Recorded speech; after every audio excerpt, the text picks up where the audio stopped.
You know how you won't play old games? Well, I'm hesitant to, yeah. You're hesitant. You're hesitant to play old games, and you always want them like redone, or you're always like, it'd be nice to have them redone. What happens? Like, would you play something like the Devil May Cry collection, or I think there was a Ratchet and Clank collection at one point where it's just the games again, slightly HDified without major work being done to them. But is that enough of a re-release for you to no longer be hesitant? I would play something like that, but I probably wouldn't finish them. You know what I mean? I don't know what you mean. It's Just like, because they're old? yeah. Wait, so not like the quality of the game notwithstanding, just because of when it came out, you won't play it. It's not like I'm not making like a moral judgment here. I've never been able to play, older games. Even games I love, I struggle to go back to and play again. It's not a conscious decision. It's just I don't want to do that, right? And so when there is like a game, let's say even one that I like that gets like an HD version or something, I'll buy it, but then I'll try it for a bit and I won't ever actually complete it or anything. Is that It's not always the case though, because I did buy the Mass Effect trilogy and I played the first game again and beat it. So certain games, the nostalgia goggles are enough. It could just be timing too. If I'm not playing anything else, I prioritize, the big AAA releases. Those are the As we main all should games be, that I play. as gamers. Well, no, you should play what you'd like, but I like the big AAA releases, and so I prioritize that above everything else.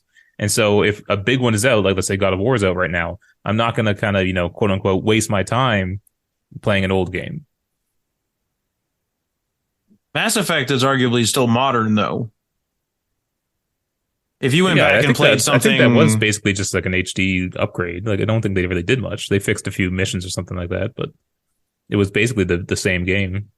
I think so that one they fixed the combat in the first game too, which was, a lot of people said was pretty bad.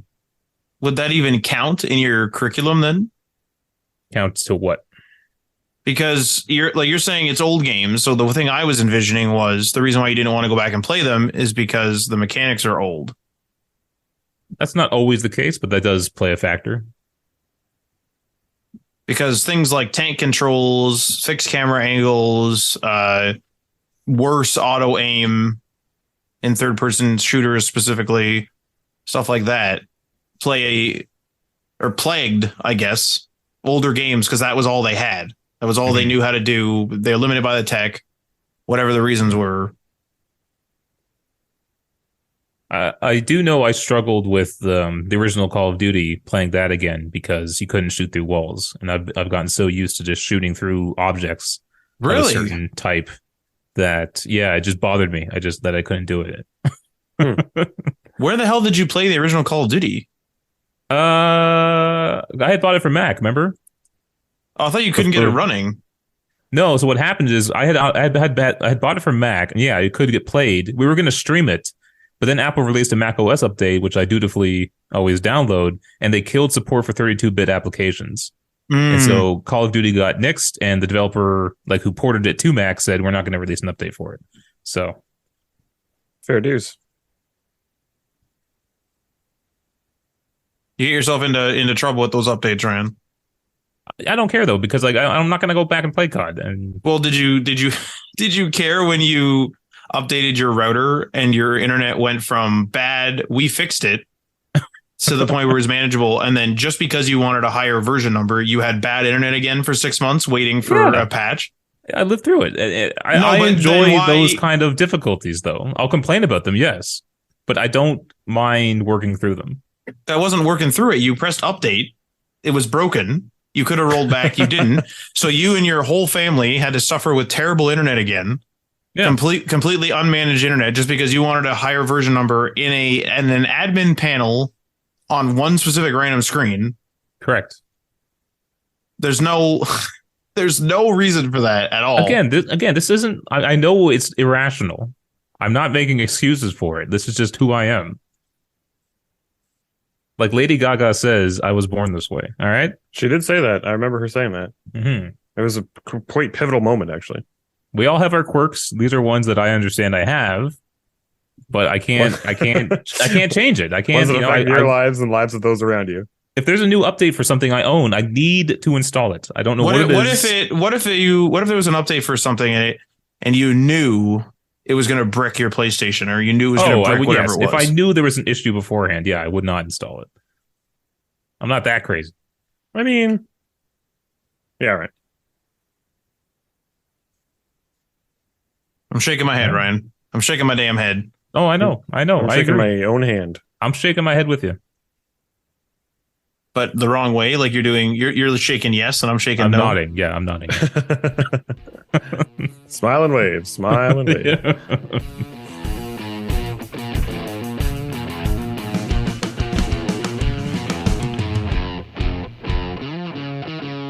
All right. Welcome to Day One Patch Podcast, episode 416. This is not deconstructing Ryan Johnson. That's a separate podcast. Yeah. This is a video game podcast. We talk about video games and video game adjacent things like the Super Mario Bros. Movie trailer, which we'll be talking about.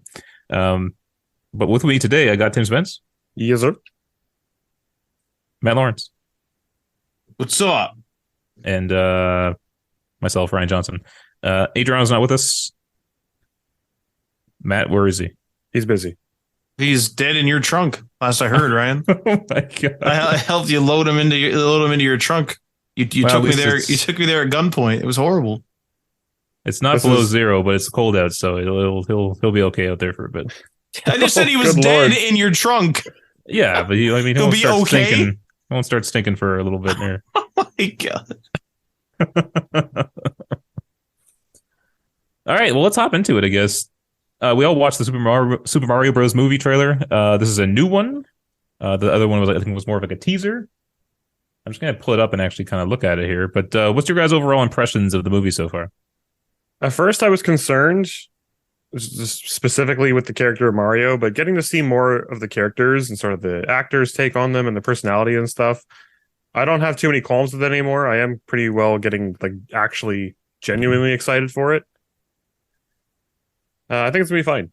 I think it should be a perfectly palatable movie.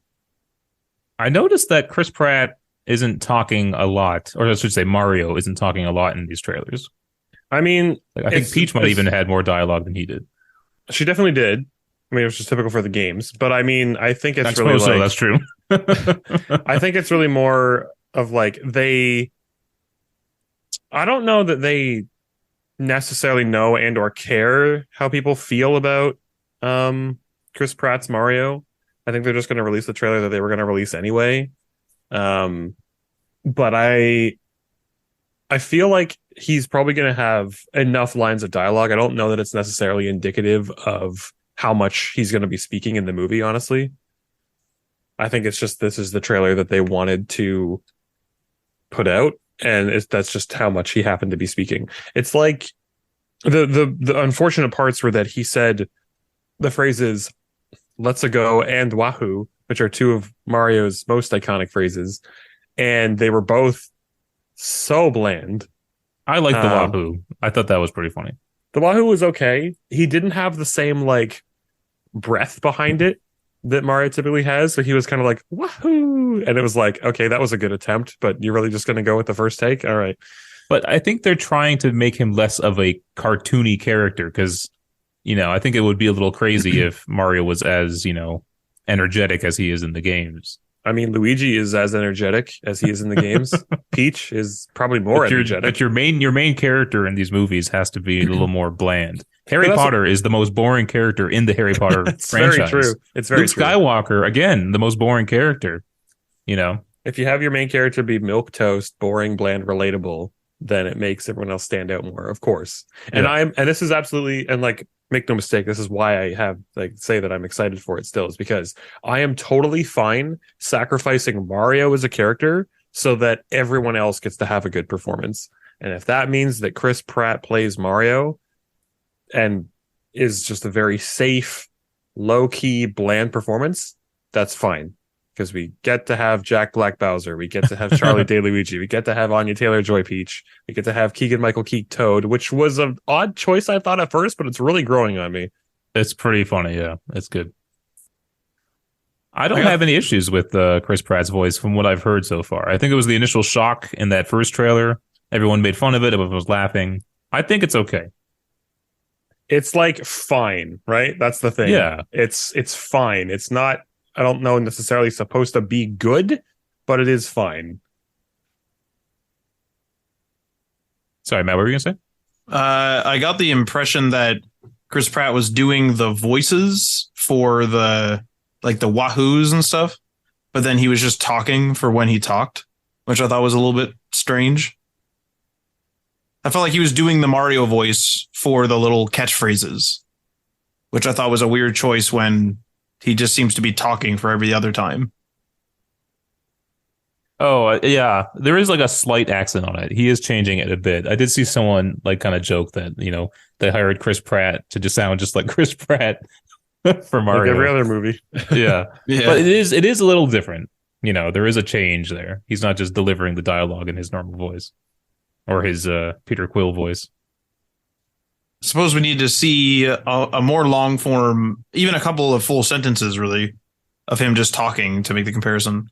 Yeah. Jack Black is great, and we got Charlie Day's Luigi. I don't think we got much dialogue in that first trailer. It was just a little tease of him being chased by ghosts. Was it ghosts? Yeah, he was dry bones, I think.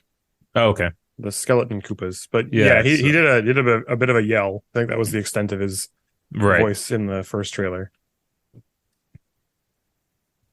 I'm curious how they're recording these. Are they in the same room or are they doing it separately?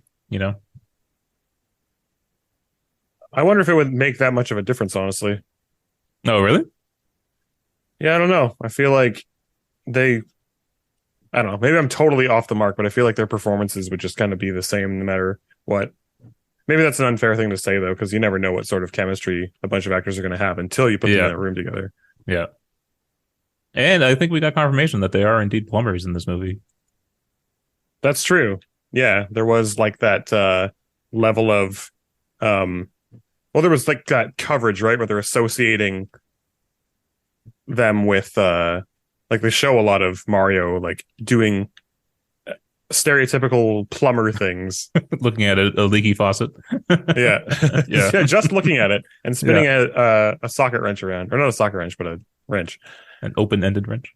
That is a good point.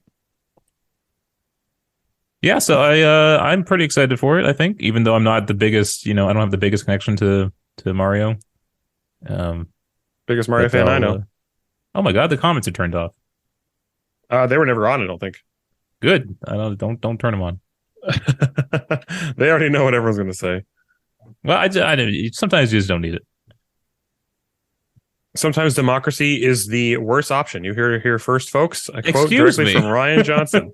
Excuse me. Ryan Johnson, the Adriano murderer. YouTube comments are very different from democracy. My gosh. Ryan Johnson, opposition to free speech. Oh my! Here to hear first, folks. That's true, Ryan. No, I'm not getting caught up in all this Twitter nonsense. And do you have anything you'd like to say? Goddamn town Well, that's squares. too bad because I'm taking away your rights of free speech. Oh no! All right, well, that's all I got to say on the Mario Bros. Movie. Who's your most looked forward to character, Matt? Me? Yeah, who do you want to hear? Were you upset that we couldn't hear Seth Rogen's Donkey Kong? I don't. The only person I knew that was in this movie was Chris Pratt. So I'm not like, I don't think I'm going to see this movie. Like, I don't know if I care enough. No, we're going to go. You and me, we're going to go. I'm going to drag you to it. I'm not opposed to seeing it, but I'm not like I've never beaten a Mario game, so it's just sort of like the Lego movie to me, where like I enjoyed the Lego movie, but I didn't go on my own accords. Like I just went with a group of people, if that makes sense. That's it. I don't know. Matt, you bought 2 Wii U's. You had I didn't buy 2 Wii U's. You had a 3DS. I have a 2DS XL. Yeah. You have a Switch, right? Yeah. How many Wiis do you have? One? Like countless, I think. You had countless Wiis. I have a single Wii. Countless Wiis. They got Wiis as far as the eye can see, this guy. Matt doesn't have walls. He has Wiis just stacked up. Wheels. Yeah. That's gross. That's not my best one. And there's little holes in the backsplash because the little doors broke off the fucking Wiis. And every time we play games, Matt, you say we would like to play. You always text me that. Yeah, you always walk up to my door, you knock, and then you're there with another businessman, and you're in suits, and you say, we would like to play. You live an hour away, and I just show up, say that, and then just go back home. No, then you come in and we play games together in my living room with my grandmother. What's happening? What? Yeah, what's going on? Who's being added to this? Like, who entered the chat here? I'm trying to remember what these the old commercials had. Oh, right, yeah. Well, Matt is always on rooftops playing his Switch, though. I noticed that. That is true, yeah. That was such a weird part. Like, every other part of that original Switch, release trailer made tons of sense. People in, the airport or a cafe or whatever, tons of sense. Nobody organizes a rooftop party to play video games with their other friends in a separate building. Like, what kind of lives do they think people in America live, you know? Did they knock on the window to get their attention at some point, too, or something? No, that was Crash Bandicoot in the 2012, I want to say, promo for, Burger King. Crash Bandicoot coming up again. What the hell's going on? Hey, man. He's the one who brought up Crash Bandicoot. If I remember correctly, there was another weird situation where someone was playing their Switch. It was in, a hallway of someone's house. And it was on a bench in the hallway, kind of like where you would take your shoes off or something. And they were just sitting on that bench playing their Switch. That's where I do all my best gaming. A place where no one sits other than to take their shoes off. Well, someone was sitting there playing their Switch. There was a stranger in their house. They didn't want them actually coming in, so they told them to sit on the bench. And you know what? That is completely fair. All right. Well, there you go. There you have it. We'll be seeing that with Matt. So you have it. Well, the Nintendo Switch is in the Mario movie on a rooftop. Probably will be. Maybe. There might be Easter eggs throughout this movie, eh? I'm looking at some more than likely, I'd say. I won't be able to spot it. You know what they're probably going to have in the background? There's probably going to be a rabbit. Hidden in the background somewhere. Yeah. I don't know if they're Mario that, Kart. There, I noticed that one. I don't know if the rabbits are that integral to the Mario universe. I don't think they are. That's why it'll be some. I just think it'll be a little tip of the hat to Ubisoft. Something hidden in the background of a crowd of toads or something. Hard to see, but someone will, someone will be like, hey, there he is. They'll find that scene in that. Keegan-Michael Key? No, I meant to say keen-eyed fan, but I couldn't say it at the time, so stop saying it. Oh, okay. You know what? One complaint I have is the music. You didn't like the generic, heavy remix of the popular theme that every movie trailer does? It sounds like a computer made it. It just doesn't sound good. It's too big. Why are movie trailers always have the biggest sounds possible? It's just too much. Even the Indiana Jones trailer did it too. Because you got to go big or you go home, Ryan. And they had to slow it down because the normal one's too fast for a movie trailer. The Mario Bros. Song I'm talking about. Yeah. Anyway, all right, there you go. Moving on. Microsoft to reportedly make concessions, including a 10-year deal with PlayStation to get Activision Blizzard deal done. This with GameSpot. And according to Reuters, one such concession could be a lengthy licensing deal for PlayStation. Citing a source, the report said Microsoft's main remedy to regulators at the European Commission would be a 10-year licensing deal with Sony. That's all the report had to offer on the matter, but presumably this pertains to the Call of Duty series that Sony has caused a stir about over exclusivity. The New York Times reported that on November 11th, Microsoft offered Sony a 10-year deal for Call of Duty on PlayStation. Microsoft offering up a concession like this could help the deal get over the line. Stefan Dayunet. Someone help me. Help me out with that one. What? Matt, you're good with the French. I'm not even looking at it. Stefan Dayunet, a partner at McDermott, Will, and Emery told Reuters it also might not be enough given the scope of the deal and the extent of concerns from regulators, not just about Call of Duty, but other elements. The European Commission will publish its decision by April 11th, and it's just one regulatory body that needs to approve the deal or not. A spokesperson for Microsoft told Reuters that the company continues to be committed to launching Call of Duty games on the same day on Xbox and PlayStation consoles. And they said, quote, "We want people to have more access to games, not less," end quote. My first concern with this is I understand what they're trying to do, but 10 years is not, forever. That 10 years will come up at some point. It gives Sony 10 years to come up with a competing shooter, though. I suppose, but I don't know if that's the issue in this case, whether Sony has a competitive shooter or not.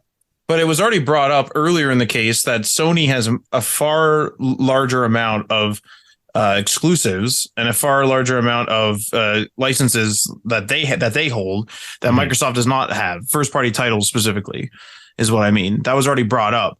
And I mean, Sony is clearly capable of making first party titles if they want a shooter on their platform that they also want to release on Xbox, then do it. I think I'm just saying, like, if this is the big deal, like if they think that the Call of Duty exclusivity is what makes or breaks this acquisition, I don't think 10 years is enough. Because look at the Disney deal with EA. That 10 years is already up. It goes by quick. And so it kind of sounds like a long time, but eventually it will go up. And then those concerns that they have about exclusivity would instantly return, wouldn't they?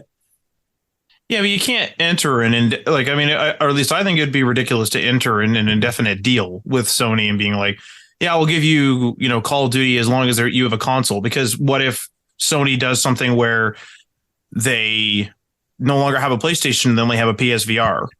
And Call of Duty isn't VR because Xbox doesn't do VR. And then they're like, yeah, well, that's a console. Where's our Call of Duty? And then there's a big legal battle then. Mm-hmm. Like 10 years may be quick in some instances, but 10 years in tech is pretty a pretty long time. Although I just thought that's 10 Call of Duties, isn't it? Yeah, it's 10 titles. Yeah, good lord. Oh, wait, they're skipping next year. I'm pretty sure. Are they really for the first time? I think so. Yeah, a long ass time. Pretty sure. What were the releases of the original Call of Duties? Those couldn't have been yearly. Don't believe so. A lot of them were kind of like B titles, though, like Finest Hour specifically. And Call of Duty 2 Big Red 1 wasn't necessarily a B title, but it was the last gen version of Call of Duty 2, because Call of Duty 2 without a subtitle was on the next gen console, specifically 360.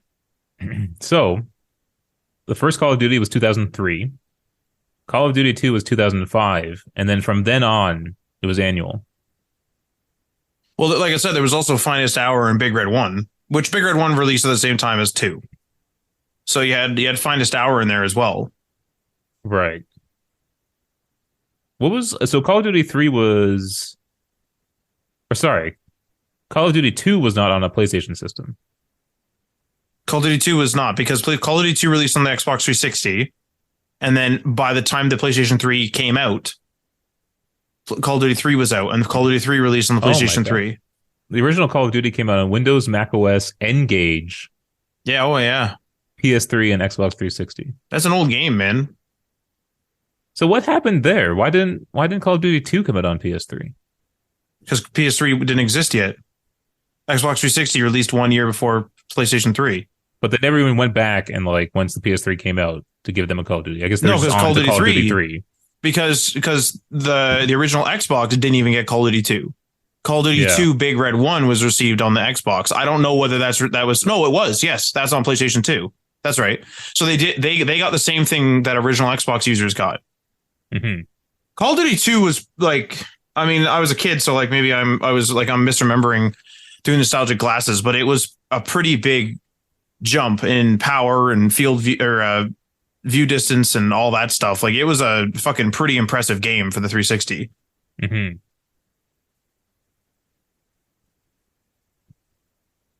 The Call of Duty 2 also came out on the J2ME platform, which is the Java platform micro edition. I was gonna say that's for those Java phones, isn't it? That's bizarre, isn't it? I've been watching reviews of those type of games and how ridiculous they were. It's pretty wild. But to bring it back to this whole thing, I actually do think that this Call of Duty thing is going to be the thing that makes or breaks this deal, because it's getting so much press that I wonder if the regulators are also zooming in on it, because we are zooming in on it so much by what's happening. Well, probably, right? Because like it's like, hey, like who has concerns? And then Sony comes up and they're like, we have concerns about Call of Duty, and then they scream that over and over and over again. It's like, oh, okay, I guess nothing else matters. We can quickly brush this under the rug or quickly read through the rest of the documents. What really matters is Call of Duty. Yeah. Because if anything else really mattered, I'm sure Sony would be screaming about that too. Oh, yeah, they're going to scream about anything because they don't want this deal to go through, obviously. But the thing is, though, I would say they only care about COD. It seems that way. It really seems that way. Because they would be screaming, like, wouldn't it be a bigger impact if you were like, hey, you're taking this company, that? What's going on here? That raises a bigger alarm bell, unless they're trying to get the marketing to zoom in on COD and only COD, and everyone like starts screaming about it. But yeah, I guess it's a decision between, do we want to focus on one issue rather than, 20? Rather than now a bunch of them that people poke holes in. We haven't been paying close attention to like these court hearings or whatever they are. They may have brought up other games, like Overwatch is a big game too that is owned by Activision Blizzard. So they don't seem concerned about that one losing Overwatch. Well, that's exactly the thing is like Sony, if they really want an esports shooter, they can do it. They've made Resistance in the past. They know how to make games. They have a award-winning lineup of first-party titles under a bunch of different licenses, a bunch of different studios. Like they know what they're doing. They can make a game. Killzone was maybe not an esports title necessarily, although I think it did have some MLG matches or something back in the day. But still a competitive shooter online, and kind of mostly, in my experience, focused on the story. But Killzone could become an esports shooter. I'm not saying it's easy, but I mean, also Sony isn't small. So yeah. To scream and yell like we want Call of Duty and then be extended a 3-year and then eventually a 10-year olive branch and then presumably still be screaming, to me is ridiculous. Well, it's business, right? They're trying to get this stopped. Particularly, it probably hurts even more when they have that current deal with Call of Duty, where they get the promotions all with PlayStation, and I don't know if they still get the new expansions early or whatever it is. They got some sort of bonus when the game came out. I know that. Yeah, and then all the marketing is the PlayStation logo's on there. So, I know we've mentioned this before, but if I was Microsoft and these guys ruined my deal, I'd go after them for everything. I would just tie them up in court, no matter what it is. Oh, you're buying like some indie studio? Okay, no worries. I'm going to sue you for it. Just run the bill. Like, you ruin my deal, I ruin all yours. That's scary too, because like Microsoft could afford that. That's exactly it. Like, I'd be like, let's just run it up. Let's just run up the price on our competitor. Jeez. Just business, baby. Man, PlayStation did throw Battlefield under the bus too. I saw. Like saying that is like nowhere near like Call of Duty. See, Battlefield 19 or 2042 had a free weekend. Oh, yeah, this weekend. Oh, it's on Game Pass too. It's on Game Pass now. Is it on Game Pass? Yeah, it's part of EA Play. Yeah, it's on Game Pass. EA Play now. Oh, let's play, boys. Ryan, we own it. I paid $150 for it. Oh my Lord. Maybe we should download it and give it a try again, man. No, I'll play COD. Actually, remember how good Battlefield 5 was after like a year or more. Oh God, I argue that Battlefield 5 was really good because we had everyone on it. That's true. If they had like PlayStation, because it was on PlayStation Plus, if PlayStation Plus had released Battlefield 5 and Battlefield 1, I would have chosen Battlefield 1. I would have tried both. I'm not opposed to downloading something, even if we only try it once and delete it. But I think we would have stuck with Battlefield 1 because Battlefield 1 was way more intense. That's just my thought. Like, Battlefield 5 is good. We had a good time with it, but I would still say it's like we're stepping down. It's like we kind of stepped up to Battlefield 1, at least in my mind, and then we stepped down once with Battlefield 5, and then we fell off the stairs and fell down to the bottom of them with Battlefield 2042. Oh my Lord. It's true though. Battlefield crazy. 1 was something special. Those battles did feel massive, and it's kind of funny when it's like it's World War One, which you kind of think of, stuck in the trenches, fighting for like an inch of land. Which it was. Yeah, but then like the World War One game is like super action packed and amazing battles, and then we play the World War Two game, and it's not as doesn't feel as grand for some reason. They cleaned it up or something. Like I played it with Nate and Alex on Xbox, and they kind of had the same comment where it's like they cleaned it up. There was less destruction. There's like less buildings coming down. Like remember COD 4 or Battlefield 4, where like full apartment buildings were coming down, full skyscrapers were coming down, buildings were getting smashed through. You do a little bit of that in 5 for sure. But like not even close to what Battlefield 1 was, and not even close furthermore than Battlefield 4. Battlefield 4 is probably the pinnacle of levolution, is what they used to call it. Battlefield 1 obviously had like, shitty little buildings because we're talking about early 1900s, and then and war torn early 1900s. So a lot of the buildings are already, beat up. And then 5 just I don't get it. I don't. And then 2042 was the same thing too. It's like, it doesn't feel like there's a lot of destruction. I don't get it. I don't know why, especially when there's maybe they thought the first game or Battlefield 1 was like too intense. But did it review like that? I don't know. Isn't that weird? Maybe their fans thought it was too intense. I don't know. Who knows? Maybe they went with what the pros wanted. I don't know what the MLG or like whatever the pros would have wanted. The esport guys would have wanted, but maybe they tried to accommodate them and it didn't work out. That's a guess. I don't know if that's true, but that's kind of what happened with Overwatch, right? With the reducing from 6 to 5. It's like they did it for like esports reasons, but it's like, oh, now here's a bunch of normal players getting screwed over or whatever. But also professional players have said that it doesn't make any sense because now it's like it totally throws off the balance of the game. Yes, but I don't know. We've been losing a lot of games recently, but I feel like I like the 5v5 better because before it's like you would run in and die instantly, and your entire game was just running back to the point, and then dying and then running back. Now like the battle takes a little bit longer.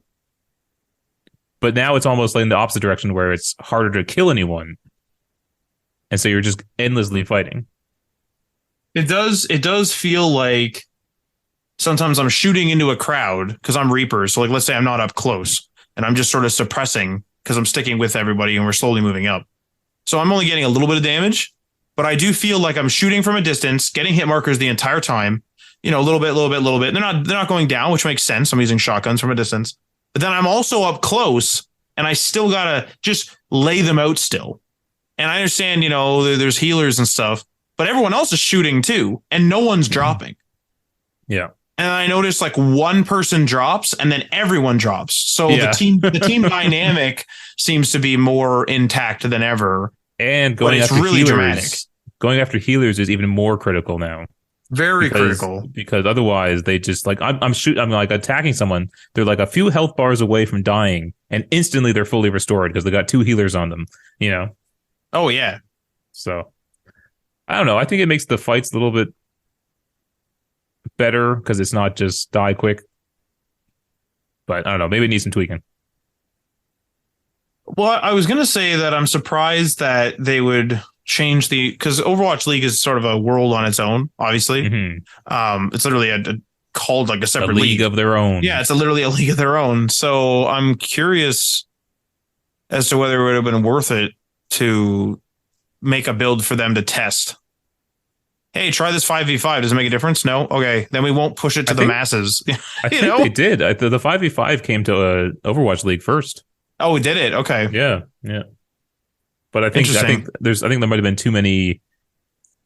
Changing that kind of mechanic would be kind of deep into their production. I don't think it's as easy as just switching it back to 6v6. Right. Because they retuned some characters and stuff too, right? So endless tweaking of the characters. That's going to be any competitive game, right? It's a constant tweaking. Yeah. Even Smash Bros was getting like character updates years after it came out, right? And Well, I guess, yeah, same with Smash, but they constantly add new characters to Overwatch. And every time you do that, everything has to be rebalanced because that person, that new character can screw everything up. Yeah. I can't even imagine having to do that. Does Sony have an esports title at all? They've invested millions into Epic Games for Fortnite, But they don't have one themselves. They don't own it. No. Interesting. Right. PlayStation All Stars, bring it back, baby. Hopefully not. Oh but boy. I was wondering whether that is playing a factor in this decision, because I don't watch esports. I've seen the odd esport match, but if Sony has this deal with Call of Duty, and there is Call of Duty League as well, do they get any advertising on there and stuff? And then I wonder if Sony's also worried, like, hey, if we want to be involved with COD League, it's going to be pretty weird that we're sponsoring a Microsoft team or something. Like, is that like a piece to this puzzle? Maybe. Possibly. I mean, yeah, there's probably 1,000 different reasons, right? Because Sony bought Bungie, which is obviously all in on Destiny at the moment, and they're cross-platform though. So yeah. And it sounds like they're going to stay that way. Yeah, because it's not an esports title, but it certainly is like a title that it's like a shared title, kind of like a Warframe, where it's like it's kind of everywhere. Even on the Switch, I think not Destiny, but Warframe's on the Switch even. But I wonder whether if like once they are done fighting this and they go to acquire someone else, I'd be very curious to see if they buy someone with esports in mind. Mm-hmm.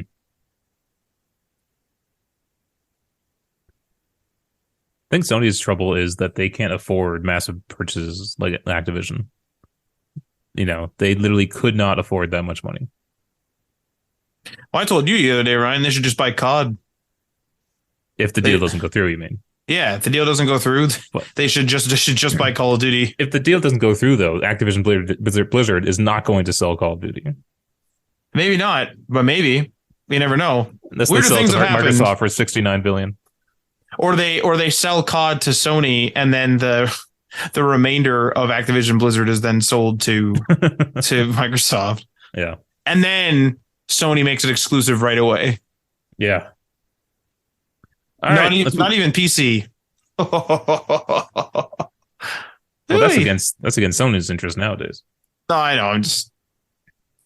Let's move on to our final story for the week.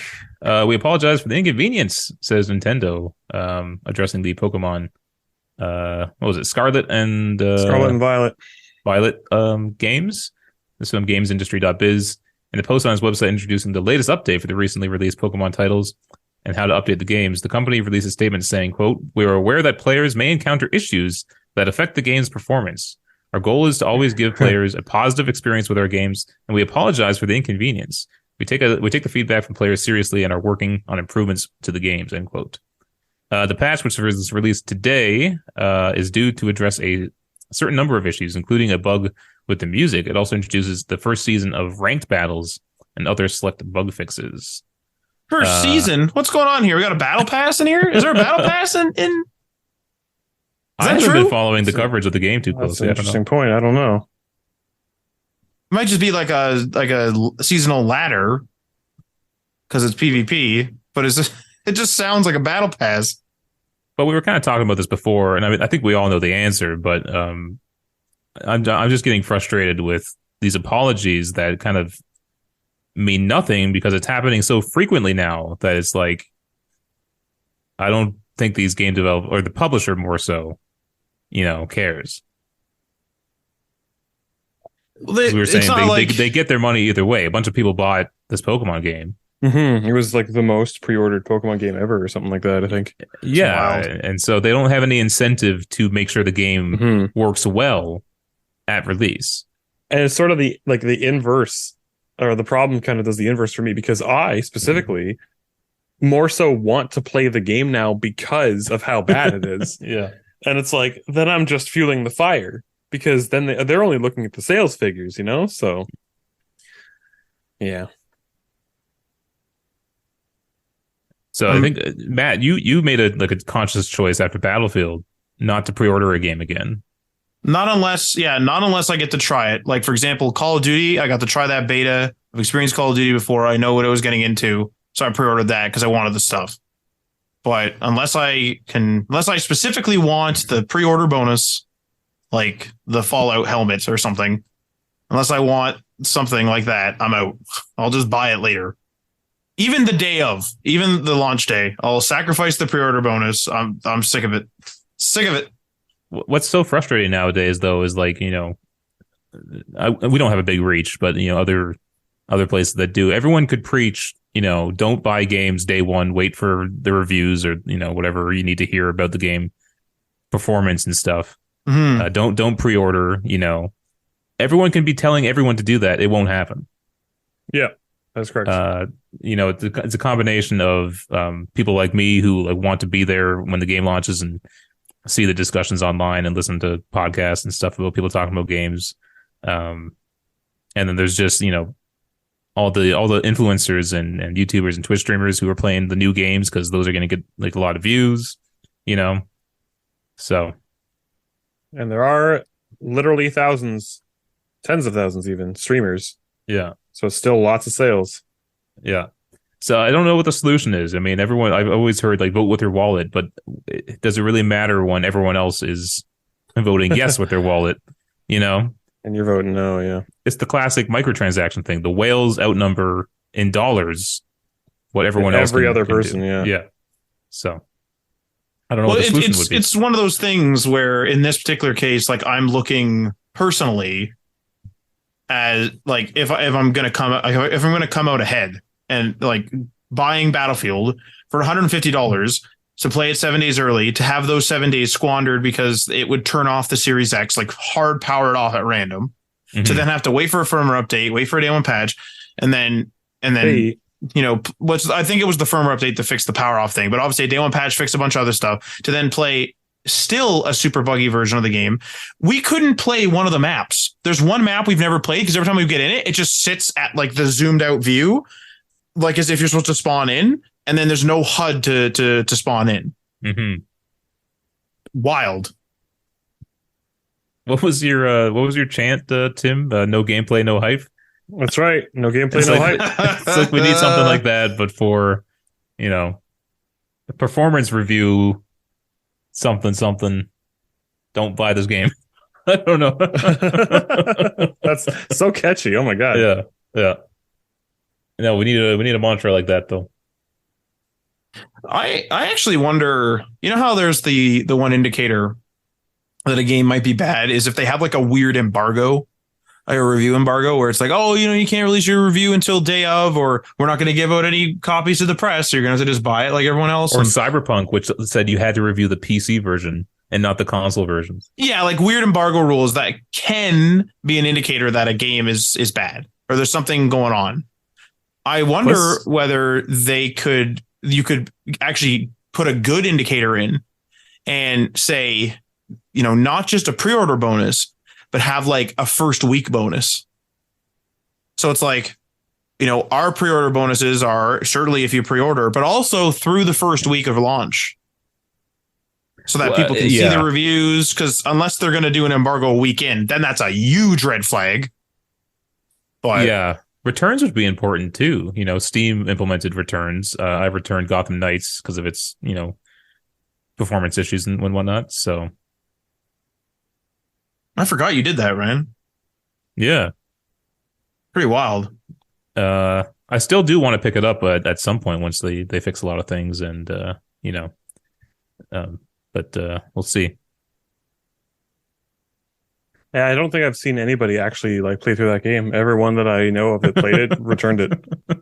Yeah, even Adriano did. Yeah, I watched somebody review it, and they obviously had played through it, and they were showing some like just super rudimentary weird things, like, oh, I'd like to get this item for Batgirl. So in order to do that, I need to grind through these side missions, which are super repetitive, for like 10 hours or something to get this item.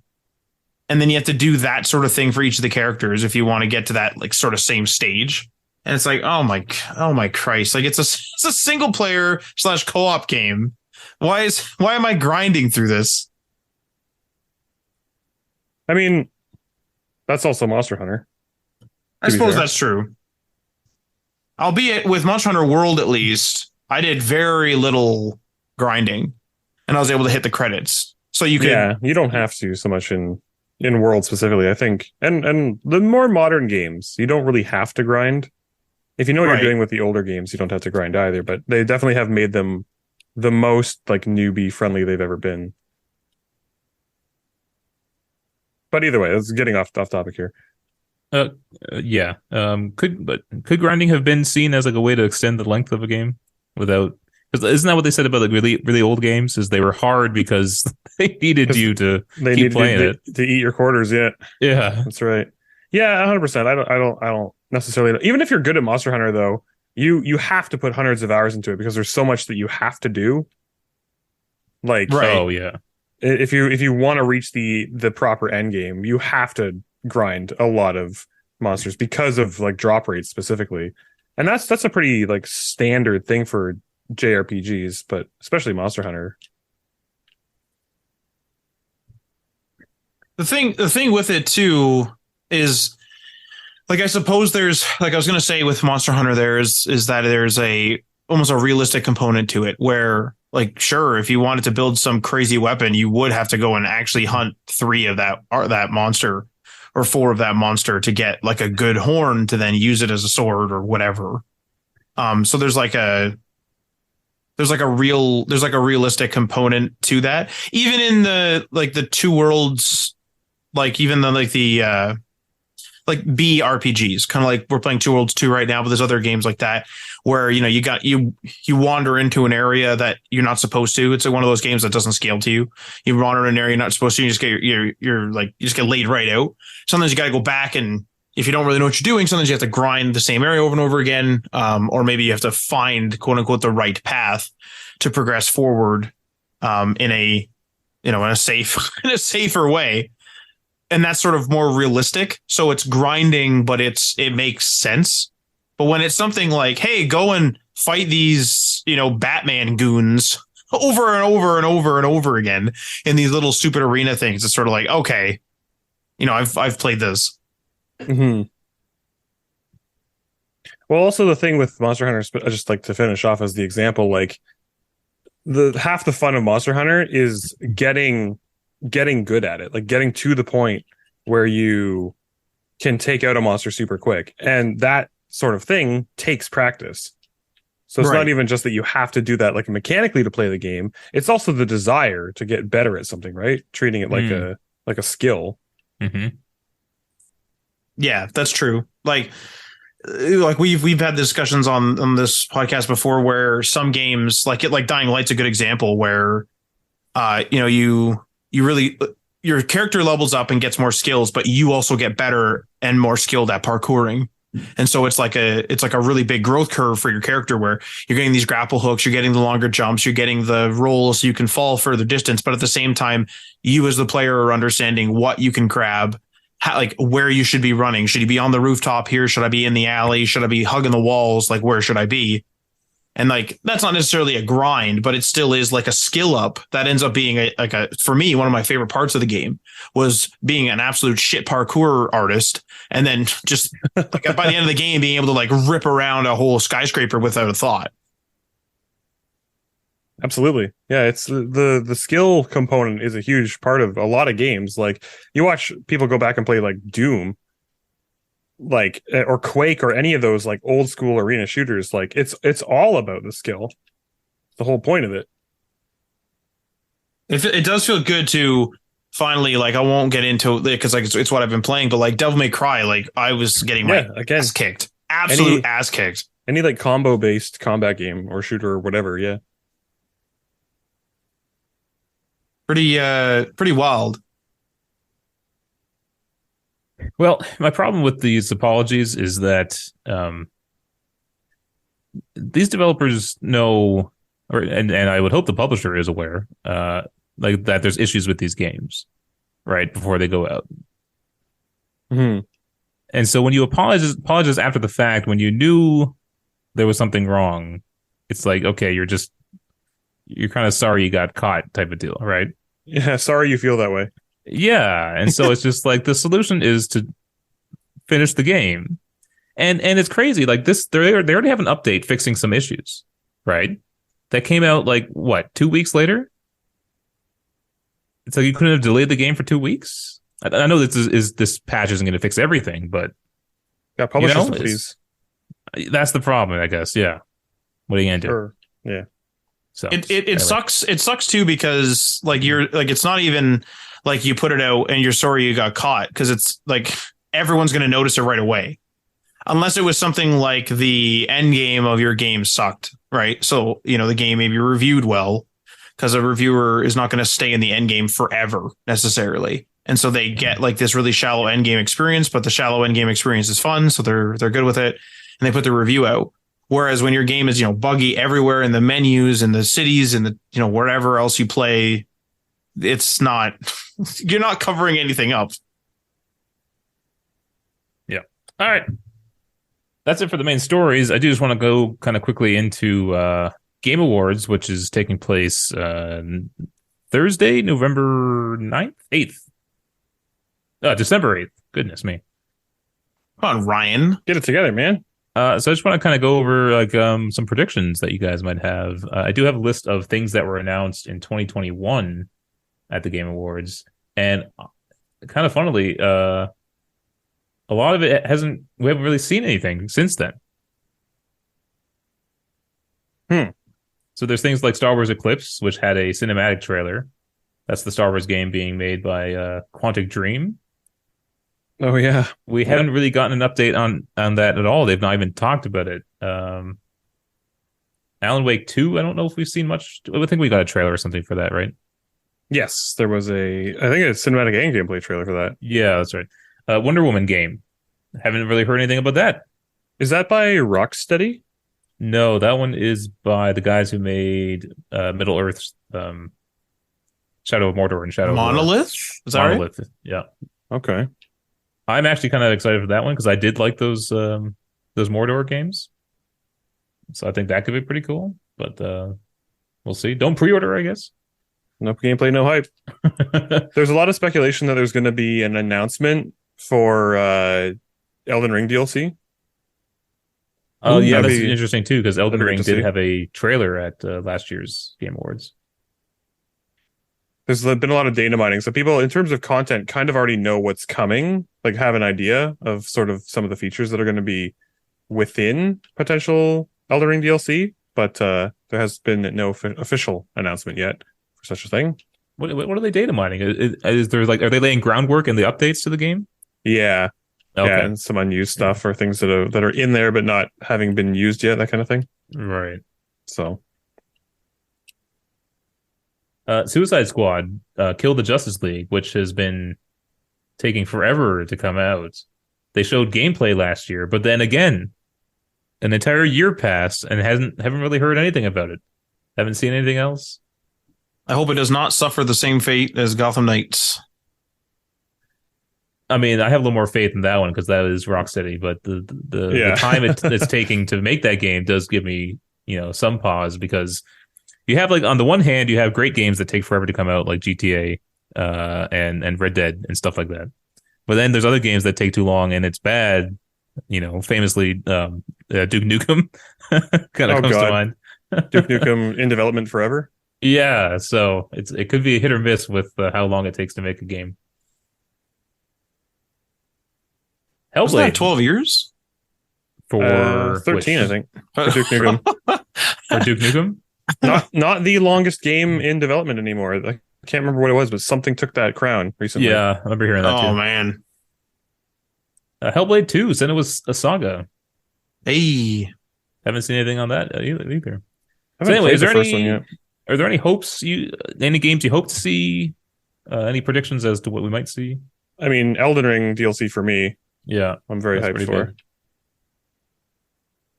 I'd like to see more Starfield, actually. Oh, wow. Yeah. I'd like to see another planet, I think.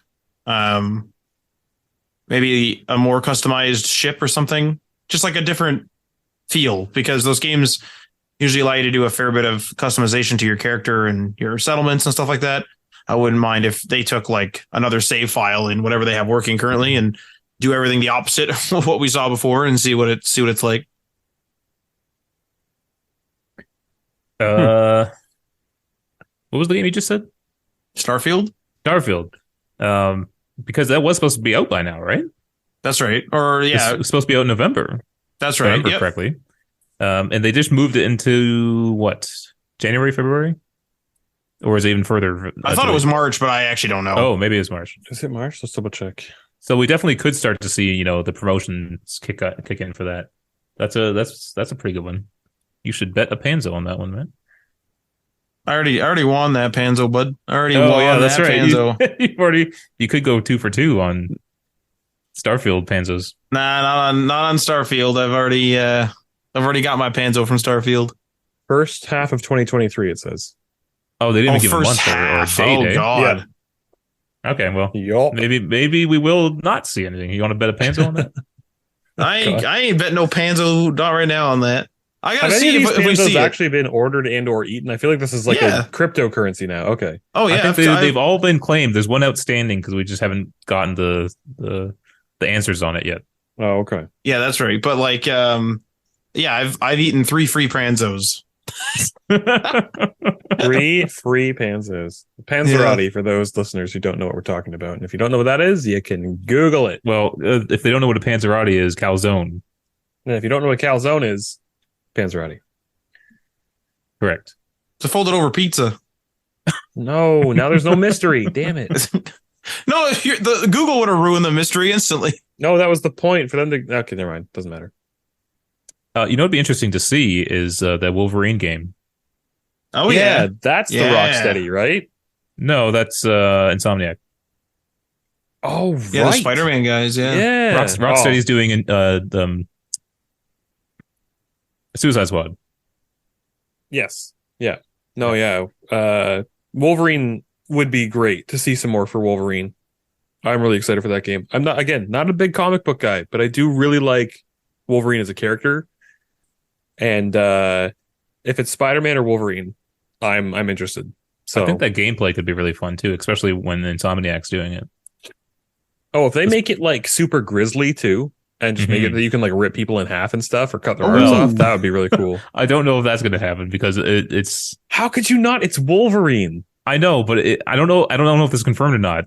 So I don't think they've said either way. But if it's in like the same Spider-Man universe as the Insomniac Spider-Mans, I don't think they're going to be very violent. I'm Peter Parker. Oh fuck! Intestines hanging out. Oh, just barely slices his belly open so his guts hang out, but he's not cut in half. Good Lord. Would Marvel let them make it like an M-rated, Wolverine game? I mean, they had R-rated movies. With Disney? Not Disney, though. I think Deadpool is the first one that Disney's going to make that's an R-rated Marvel film. Okay, fair enough. Fair enough. So. I was thinking Logan. Oh, yeah, that wasn't Disney, though. Right. We may never see a violent Wolverine game. One day, maybe. Who knows? Maybe now. I wonder if we'll see anything. I doubt it, but I wonder if we'll see anything else on Tears of the Kingdom, Breath of the Wild sequel. I was listening to a podcast on IGN, and they were talking about how there hasn't been a lot of Nintendo announcements at the Game Awards since Reggie stepped down. Right. Just get Doug Bowser out there; he can do it. Well, the thing is, like Jeff Keighley kind of had a relationship with Reggie, right? And so maybe they were, willing to like work with him, but I don't know if they've had any success with the new guy. Maybe not. There isn't that rapport there. Yeah, got the perfect guy for the job. Who's this though. Jeff guy keeps emailing me? Oh, the Game Awards, straight to spam. Sounds like the most generic thing I've ever heard. Meanwhile, Jeff's just there crying. He's like, "Doug, just love me, Doug." Oh, I actually feel kind of bad. But I mean, that could be a Kojima game that gets announced because Kojima's always at this thing, or has some part in this. He's working on an Xbox game. An announcement for a sequel to Death Stranding. Norman Reedus did let the cat out of the bag with that a little bit. He did, yeah. So maybe that's coming. Although he said that before the director's cut, right? So maybe he meant that even. That would have been hilarious. It also could have re-release. It also could have been those things where it's discussed but not official. I think he said he was mocapping for it already. Oh, yeah, he did make some sort of. He alluded to actually developing. I don't know if it was like recording lines of dialogue or mocap or what it was. Now maybe they're making 2 games, but there is that Xbox game that they're working on. I don't know if they'd make Death Stranding an Xbox exclusive. Maybe they would. I don't know, but that would be wild. That'd be pretty fucking wild. Another one I want to see is anything Star Wars. Really, I think we only have one game on the horizon, which is that one I just mentioned earlier. Norman Reedus said he's working on a new horror game. Apparently. Oh, I forgot about the Fallen Order sequel. There's the Next Jedi game, which I can't remember the name of. I kind of want to go through. I might throw this on my backlog. I kind of want to go through the Force Unleashed and then do that Fallen Order game as well. Feel like that'd be a good little bit of Star Wars in my backlog to clear out. You gonna play that on Wii? I don't know. Wait, no, we're not gonna play it on Wii. I like how you considered it at first. I was thinking the Switch. I was like, oh, maybe if it's like cheap on the Switch type thing. Then I was like, hang on a second. Wii ain't a Switch. Didn't you own it for the Wii? I own one of them for the Wii. Yeah, I owned the first Force Unleashed, I think. Apparently, it's a different game than like the base game or something. I owned many versions of that game for some reason. I'm not sure why. You probably loved it and you just went ham for it. Sorry, I got it wrong. So somebody asked Norman Reedus on Twitter about the game, and he replied to them saying, "We just started the second one." Right. Ooh. And it was never confirmed or denied. But it was the first time that there was sort of an affirmation from somebody in the actual development that a sequel could be being made. And 3 years ago, Kojima did an interview with Vulture, which is the gaming magazine, I think. Or just a straight up just a magazine. He said if he was ever to work on a sequel to Death Stranding, he would start from zero. So it seems to imply that he would do a completely different experience, I think, if there was a sequel to Death Stranding. And nobody, there was no like, Kojima didn't publicly announce anything about Norman Reedus's comment, but he did tweet a couple of days later, I think. The next day he tweeted, this was back at the end of May this year, a couple of pictures of him with Norman Reedus, saying, "Go to your private room, my friend." And for those that are familiar with Death Stranding, you would know that the private room is where Sam Bridges goes to recover and drink Monster, and then eventually porter beer or whatever. But yeah, so there have been hints and things, but nothing officially actually confirmed about a sequel or anything. Yeah. All right. Well, I think that's it. On to what we're playing. Yeah, what have you been playing, Ryan? You want me to go first? Yeah, go, man. Do it. Before the Game Awards, I want to finish God of War. I don't want to go into the Game Awards without having that completed. Because right now, my vote for Game of the Year is Elden Ring. I have seen one person on my Twitter say that God of War was above Elden Ring.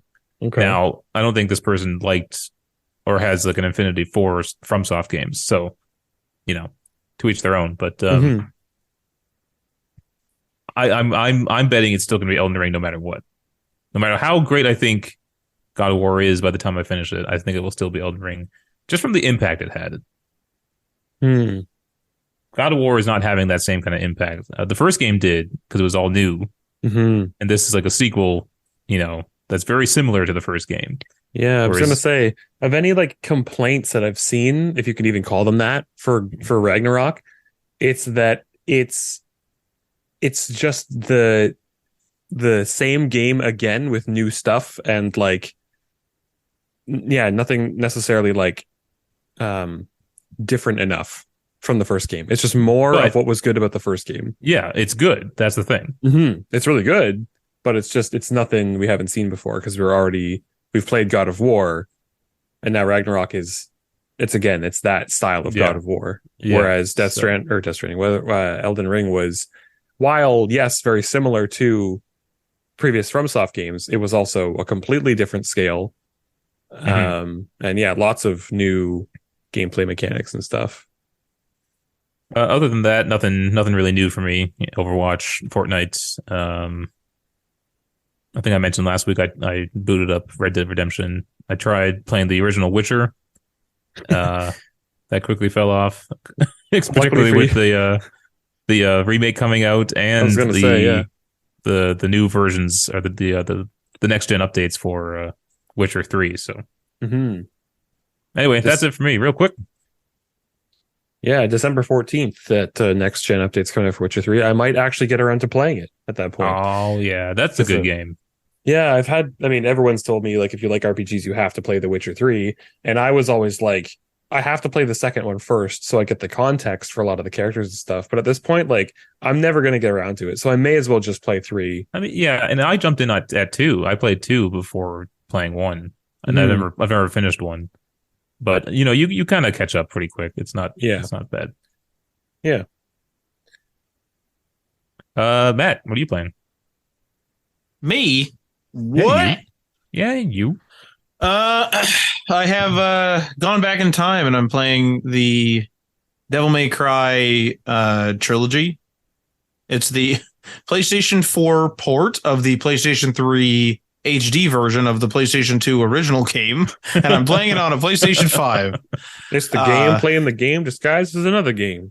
Pretty much. I think last week I had done just the first level, and so I've continued that. And I got stuck on a level for a fucking long time, a couple days. So basically how this game works is there's unmarked checkpoints as you go through the level. So let's say there's multiple bosses in a level. You kill a boss, there might be a checkpoint after that. The game doesn't tell you that, though. But if I die on that second boss, I have to use an item called a yellow orb. And it's basically like I'm paying for a checkpoint. And then it will checkpoint me somewhere in the level. And I can continue along. If I don't have any yellow orbs, or if I want to, quote unquote, reset, then I can just load a save. But here's the weird thing. So you could save any time, but it only saves your stage progress, from what I could tell. So if you're in the mission and you buy upgrades or something, I don't know if those save, but it certainly doesn't save where you're at. So if you're doing a mission with 2 bosses, you beat the first boss, you're like, okay, great, I'm going to save. And then you die, you have no yellow orbs, you have to load, you're back at the beginning of that stage and you got to fight both bosses again, which is an instance where I got stuck because a lot of people know there's like a really pain in the ass scorpion to fight. I actually beat him in the second try. Wasn't too bad. Beat him. And then there's the next mission. So, obviously I drop a save, whatever. There's a run portion from him. There's a boss to fight right after him. There's a puzzle to do. And then there's another boss after that. You have to do all of that without dying or with having these yellow orbs. Now, I didn't have many yellow orbs because I just finished fighting the scorpion in the prior level. So I was like fucked, basically. So I every time I died, even though I had a couple yellow orbs, I was just resetting, because I was able to get through the game pretty quick. But it took me a ton of tries to get past this one level. And I thought, man, this is like, I still don't like the mechanic, but I was thinking like, man, I'm not going to do this. Like, this is just getting annoying. It's stupid to have checkpoints that I have to purchase effectively. Like, I don't like this. But I went on, a night or two later, and I ended up blowing through like 7 or 8 levels, getting almost to level 10, about 7 levels I think I got through.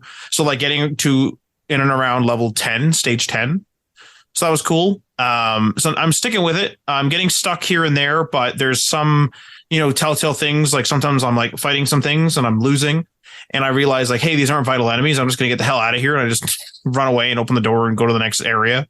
I don't want to risk the health or whatever. I'm starting to get new weapons. So I missed, Adriana was letting me know I missed a shotgun. That's pretty early on because you can just miss it. But I have a grenade launcher now. I have an underwater gun. I have some other weird gun thing. So I'm able to like switch based on my situation, which is really useful. I have a sword and I have this fire thing as well for my melee attacks. So that's also helpful, like heavy damage and slow versus fast. And I've upgraded it. So pretty heavy damage now for the sword.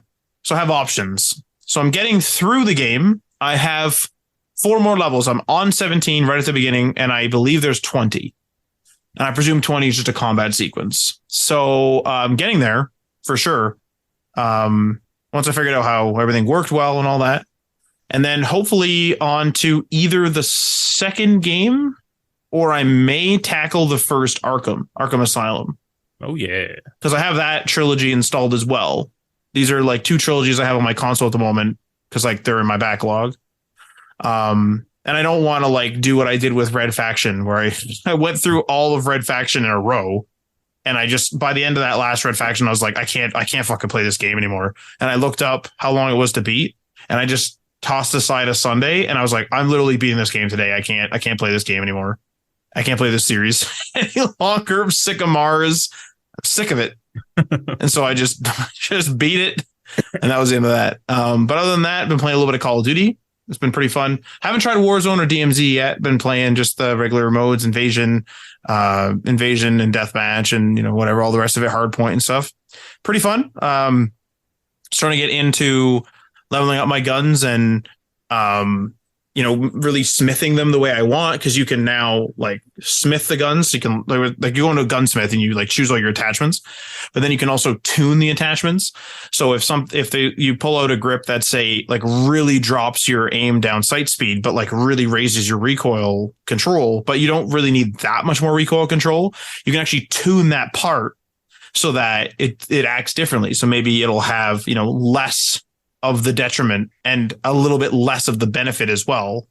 But you can get really granular with your guns, which is super cool. So I have 2 guns so far, a P90 and an M4 that are tuned just so. And I'm going to keep those probably forever because I'm good with them. So there's that. And I think that might be it. A little bit of Overwatch. We did a little bit of Overwatch and the end of the Fortnite season. Finished up the Fortnite season, ended up getting the Gwen skin that I wanted, which was the Into the Spider-Verse one without the mask. Hell yeah. Got that. I didn't finish all the quests. There's like the Bites skin to get more pieces to his harvesting tool. I started that late and it was just a bit too grindy, and I'm probably not gonna use that thing ever. So I'm not gonna like grind for a pickaxe that I'm never gonna use. So I know I did a bunch of it. I'm like 2 or 3 away from the end, but like that's enough for me because it's not XP either. So I'm not like super. I don't really care that much about it. But that has been my week. Cool, Tim. Yeah, I've done kind of a lot of stuff actually. It was a weird one this week because I was like finishing certain things, starting up other things, trying out new things. So started out the week by playing Pentiment, which is that the new sort of narrative, very narrative heavy kind of murder mystery game set in the medieval age in like 1500s Bohemia, where you play as Andreas Mahler, who is a master artist working in an abbey, trying to finish up his masterpiece and living amongst the common people in the town. And then one of the like barons visiting the town, who is also a patron of the church, who had requested a number of the projects for the monks to complete for him, ends up getting murdered. And so you're sort of tasked with finding out who murdered him, because he was also sort of becoming fond of you as well. And it's definitely one of those games where there are a million ways you could play through it, because it's on a clock and different characters are doing different things at different parts of the world all at the same time. And you can only be in one place at a time, right? So how you sort of navigate through the world and the paths you take and the characters you interact with and the events that you see will depend on where you are at what time. And It's really cool. It's a really, really interesting game. The art style is fantastic. It looks like the little drawings, the little like medieval drawings that you would see, monks drawing in the margins of Bibles and stuff like that. That's sort of old style.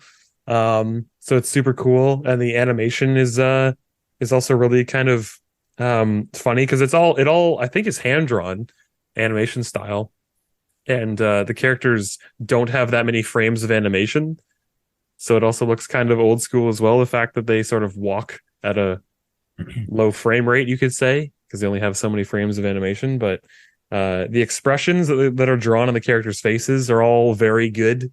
It's a very charming game. It's funny as well. It's very well written.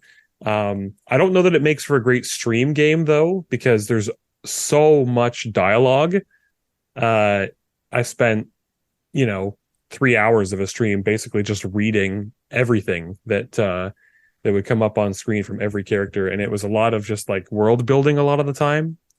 You could probably get through the game very quickly if you just focused on like the main objectives, but there are also like a ton of side quests to do all at the same time too. So it's a very meaty game for sure, and I'm definitely going to keep playing it in my own time. But it's very cool.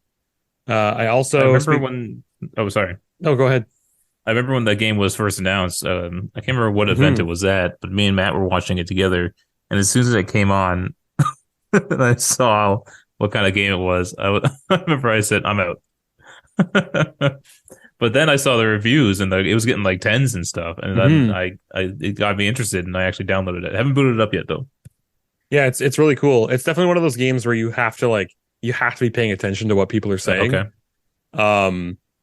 But I mean, there is a quest log, but people will like mention people in certain areas, or they'll be like, "Oh, I'll have to go here, before the evening," and they'll just make a mention of that, and it won't necessarily like put it in your quest log. So certain things like that you kind of have to remember, but it's a very like organic feeling game, right? Because no matter what you do, there's always something happening where you are, kind of thing. So yeah.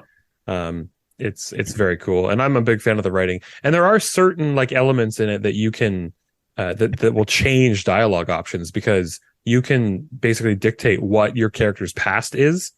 So I made a character who was a fan of the heavens and earth, so it's a big on like nature and stuff.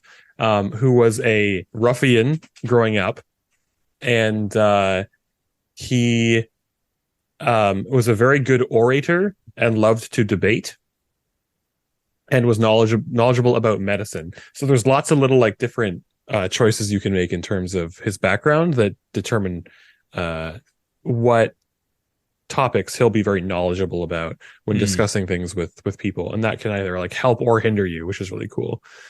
But yeah, aside from that, speaking of games with a really cool art style, I also downloaded and beat the main story all in one stream, Rollerdrome, which is another game that people might not necessarily be super familiar with, but it's basically if you took the gunplay from Max Payne and mashed it up with Tony Hawk Pro Skater, and then also had a very like stylistic cell shaded art style similar to kind of like Borderlands.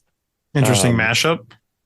Yeah, well, I mean, you guys saw it, albeit at a little bit of a low frame rate, but you kind of saw what the gameplay was, and it's really cool because it's definitely similar to Tony Hawk, where like you have to complete a certain number of challenges in a level to advance to the next level, and you can absolutely just get through that game if you're playing it in a casual way. Like you don't necessarily have to try to go for challenges, and you'll definitely like unlock a lot of the objectives just as you're like playing the game and learning how to play it.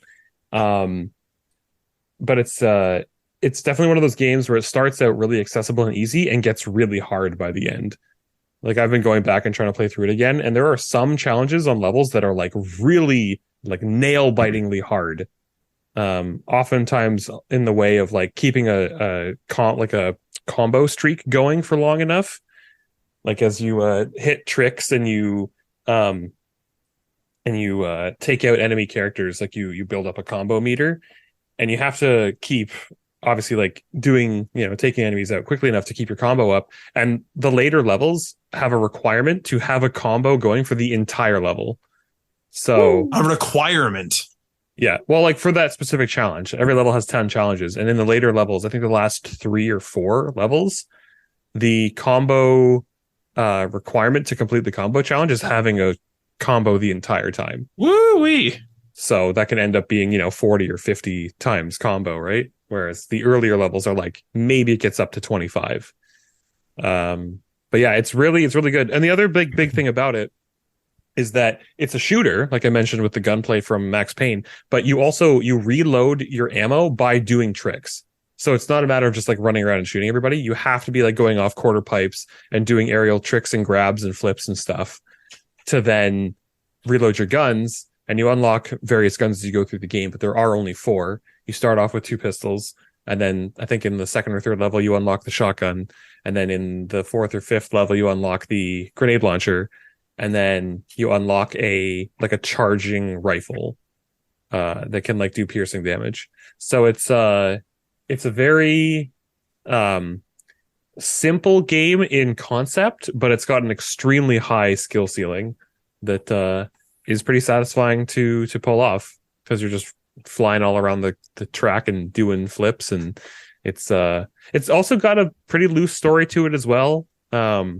I was streaming playing it at the time, so I didn't pay like too much attention to the story, but there's a bit of like lobbying and having certain sponsors, trying to have some competitors eliminated and other competitors like move forward. It's all like the politics behind it and stuff. It's interesting. The story's there if you care about looking into that sort of thing. But overall, just a really, really solid action game, and I'm a big fan of it. But aside from that, I also kept the BioShock train rolling. I started BioShock 2 today, and I'm playing BioShock for the first time.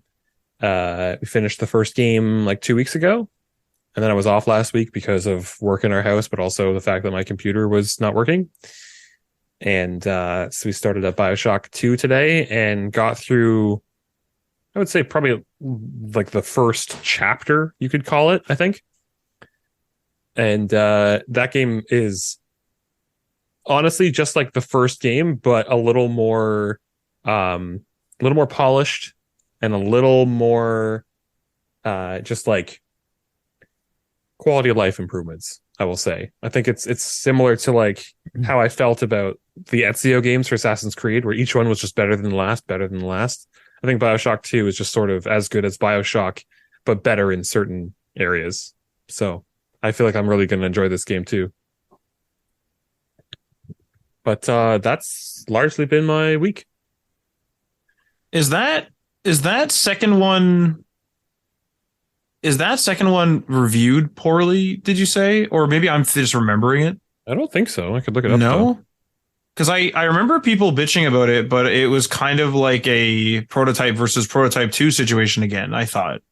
Where it didn't get like bad reviews, but it was sort of like one was a 10 and one was like a 6 or 7.